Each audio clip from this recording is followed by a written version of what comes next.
రాత్రిపూట కుక్కలు ఏడుస్తున్నట్లు వినిపిస్తుందా? అయితే వాటిని ఎప్పుడూ తరిమే పని మాత్రం చేయకండి. దానివల్ల ఎటువంటి చెడు ఫలితాలు ఎదురవుతాయో మీరెప్పటికీ ఊహించలేరు. మసీదు నుంచి వచ్చే నమాజ్కు, అలాగే చర్చి నుంచి వచ్చే గంట శబ్దానికి కుక్కలు ఎందుకు ఏడుస్తాయి? కుక్కలకు నమాజ్ అర్థమవుతుందా? లేకపోతే వాక్యం ఏమైనా అర్థమవుతుందా? అసలు రాత్రిపూట కుక్కలు ఎందుకు ఏడుస్తాయి?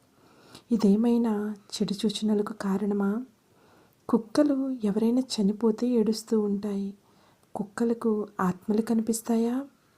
వాటిని చూసేవి ఏడుస్తాయా అనే ప్రశ్నలకు ఈరోజు ఈ వీడియోలో సమాధానాలు తెలుసుకుందాం రండి. అంతేకాకుండా ఇలా ఏడుస్తున్న కుక్కల్ని ఎందుకు తరమకూడదు ఈ వీడియోలో చెప్తాను, వినండి. రాత్రిపూట మా అమ్మ కుక్కలు